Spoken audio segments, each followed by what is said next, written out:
a guy that deserves a little bit more credit, and I know it's Zach's like fourth or fifth best favorite player, Brock Purdy right there. How about Brock Purdy? So far in his career, in the first 2 seasons, his only loss is that game he got knocked out in Philadelphia. I believe it was in the first quarter. And Brock Purdy in the second half. Yeah. Well, like what, he was knocked out, then so was Johnson. So then he physically not being able to hold his arm up, had to go back out there and play. Purdy hurt the elbow. I think wasn't Josh Johnson like in the concussion protocol? Yeah, but Purdy got smoked by Hassan, or I don't know if he got split. He hit him on the elbow when he was throwing and it messed something up. Yeah, he got basically just running the ball the whole game. Well, he physically couldn't throw. Yeah, so then Kevin, that brings you back in because a lot of the conversation about Brock Purdy and can't winning a big game and people now coincidentally Brock Purdy. It felt like once the Ravens beat and Lamar Jackson, they won that game.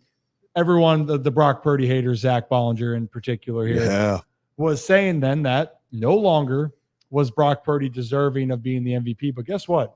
Brock Purdy yesterday made some great plays, and what he needed them to do, and yes, that 49ers defense made some stops.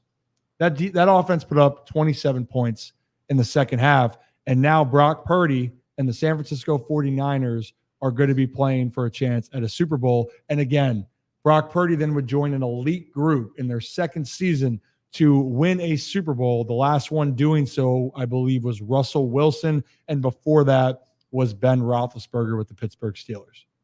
Yeah, and I think that you got to give him credit here. He also was making plays he was showing those wheels a little bit. He was ripping off a couple of long runs. I mean, he was making plays with his arm and with his legs, and he was one of the main architects in that comeback. You have to give him credit. And you can even go back to the divisional round last week where it was a dogfight with the Packers and you were kind of wondering, oh, well, is Green Bay really going to pull this one out? Brock didn't really play well for the first 3+ quarters. And then he has that one legacy drive at the end of that game to kind of secure things. And I know weather was a bit of a factor in that game, et cetera, et cetera. But sometimes playoffs it's a different beast when you talk about the playoffs versus the regular season. Regular season's a long grind. You're trying to figure things out. And Brock played well in the regular season. I'm not trying to say it's just a playoff thing, but in the playoffs, one loss and you're done, right? It's the thing in the playoffs. So it doesn't matter how you win the games. It doesn't matter if you are terrible for 3 quarters and then you have one good drive. Brock won the game. I mean, I don't know McCaffrey had touchdowns in that game, but Brock had that one great drive at the end to seal it. And then in this game against Detroit, when everything was looking down, looks like Detroit, Chauncey Gardner-Johnson's waving goodbye to the fans in the second quarter. Everything is against San Francisco. Momentum in that stadium was just out. There was nothing. There was no energy. They come out in that second half and Brock leads them. You have to give him all the credit in the world. And now, I mean, it's kind of crazy to say, but the whole world seems to be behind Brock Purdy when it comes to dethroning Mahomes and Kelsey and Taylor Swift. The whole world wants Brock Purdy to win this game, and I think it'd be a really cool story, personally, to see Mr. Irrelevant go. We've mentioned the injury.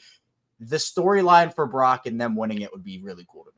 Yeah, and also the context of the injury, by the way, with Brock, it's a baseball type injury for pitchers. You hurt your UCL, you're trying to not UCLA, Zach.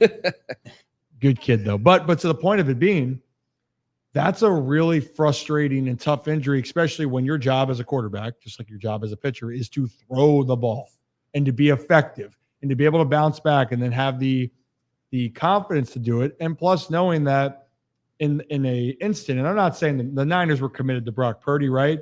But what if Brock came out of the season and wasn't playing well? And it's not like they have a lot invested in him. What do you got? What if Brock Purdy threw that interception insteed of Brandon Ayuk catching it like a fucking maniac? That was one of the wildest plays I've ever seen. A ladybug landed on his foot pregame is what he was telling Aaron Andrews afterwards.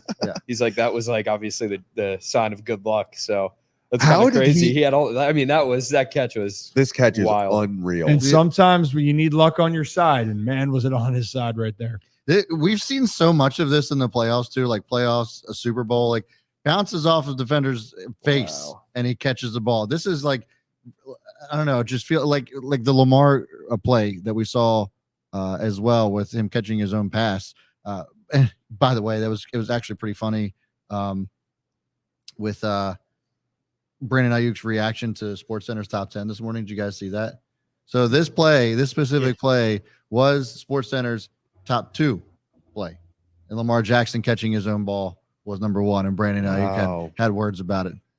Yeah, I would say his is probably more. I mean, like it was. I think it's close. I would give it to Ayuk just because it ended up being a touchdown. Like I think style points, like it was deep down the field. Like Lamar's was just crazy because the ball was in the air, and I was like, oh boy, that's not where he went. And then he was like, who just came down with that? And you're like, how the hell did Lamar Jackson just do that? Yeah, I do think though there would have been a penalty if it wasn't caught on the Lions for Ayuk's. Not that, but for the impact of the game, because Lamar's catch, unfortunately, it led to nothing. If Lamar Houston took it to the place, the bank one would have erupted.